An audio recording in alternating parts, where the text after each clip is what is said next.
it's not really, I think about who I am and what I've done, but where I've done it and with whom. God moved me in this right direction to be able to work with this wonderful organization. Who is Will Andress?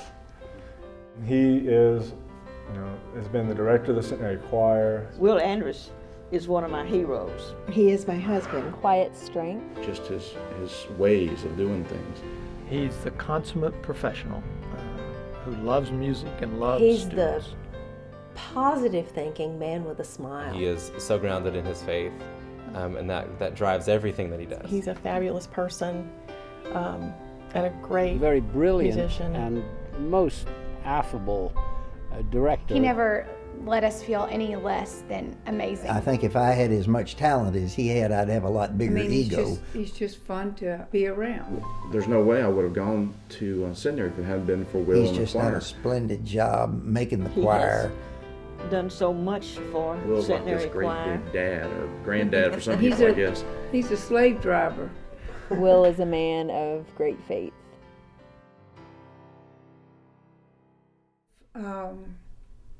Like in the Bible, the story of the talents. I mean, he always makes the most of what's available. The greatest thing about Will is his ability to love people and have them love him back. There's just not many people like that are so devoted to music, and kids will always be a very important part of him. I'm not sure there's anybody living other than Will and me who knows this, but we were up on the DMZ in Korea on the second USO trip. The Air Force guys were jeering us. Cheesy asked him if he would like to do a secular number. Will said no, and he started singing. You could not hear a pin drop in that building. I will never forget it, and every time I say anything to Will about it, he just says, ooh. It was an incredible moment, and I'm glad, so grateful that I was the one who was standing there and heard that conversation that night.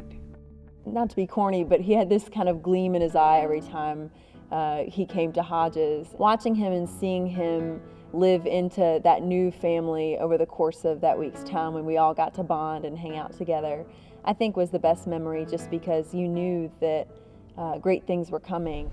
It's how he prepared the Centenary Choir to sing in St. Peter's in Rome in 85. The choir was to sing for High Mass without knowing what they were going to sing or when. The Monsignor would choose a piece of music, hand it to Will. Will would indicate this to the students who didn't have the music, of course, but he'd so well prepared them that all he had to do was begin and end, and it was perfectly in sync with what was going on at the altar. It was immaculate. The congregation afterwards couldn't believe that this wasn't the choir of St. Peter's in Rome. When we went to the Soviet Union, he had to confront Soviet officials about our wardrobe trunks. If he didn't pay them an extra whatever it was, $500, $700, they would prevent us from leaving. I didn't know he was courageous as he was. Will was so collected, so cool. He told us wherever you are in customs, no matter where it is, sit down on your luggage. And we kind of just held a sit-in. He brazened it out until the plane was almost ready to leave. It's really a wonderful memory of his total ability to handle any situation. I can remember when we were on European tour in 1995, and we were in the Alps somewhere, and we had gone up on top of this mountain, and it had been snowing. All of a sudden, there's a snowball fight. Lo and behold, at the very center of the snowball fight was Will Andress, and I think he probably started it. It was always interesting to see him in those kind of environments, because he could always be so proper, and he was our director and carried that certain reverence, but on occasion, his mischievous side would come out. Well, Will and I have traveled all over the world together, and I think it's mainly sitting outside of jewelry stores waiting for Julianne to pick the most recent purchase for a piece of jewelry. One of our dear friends brought to us a picture of Will and me at different moments, but during our travels in the most recent choir trip. It's a little embarrassing. It says the top officials at Centenary College, both of us sound asleep. Thank you, Nancy Caruth. He had the Chinese in the palm of his hand with all the beautiful music. And that's the time when you get teary-eyed, when you look out among those Chinese faces and see those young Americans singing their hearts out, and that gives you a thrill. He got hold of a little nursery rhyme song that Chinese school children sing in the first grade. The choir learned it, and wherever they performed, they'd sing that, and the audiences would absolutely go wild. I mean, they sang it. I mean, they sang it in Chinese, and that was a kind of a funny thing.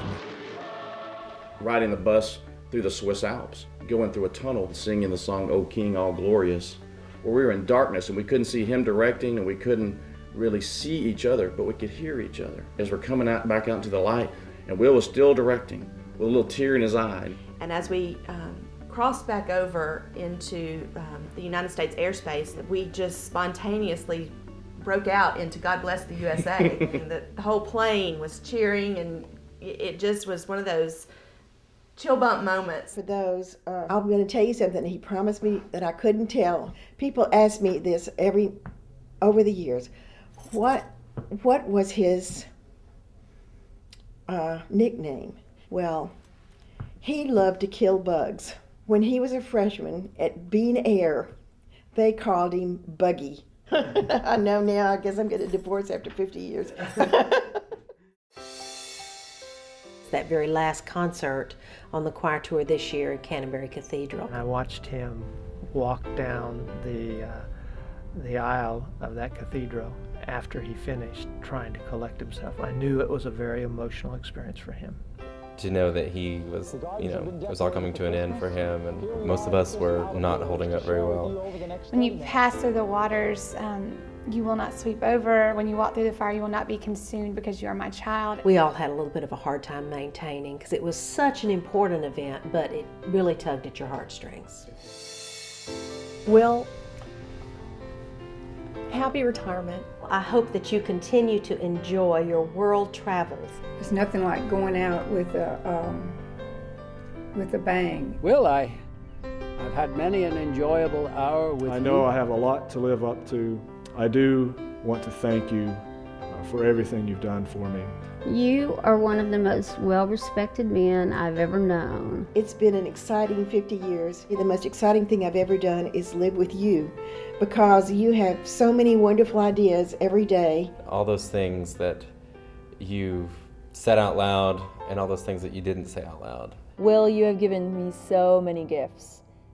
In many ways, you were a father to me while I was in college. I think you know that. As I think about all the memories we have together, it's hard not to get teared up a little bit and to think of all the things I owe you. And I don't want you retiring. I want you to keep on working. May the Lord bless you and keep you. It has been the experience of a lifetime. We count on your continued involvement in this institution. God bless as you start a new chapter of your life.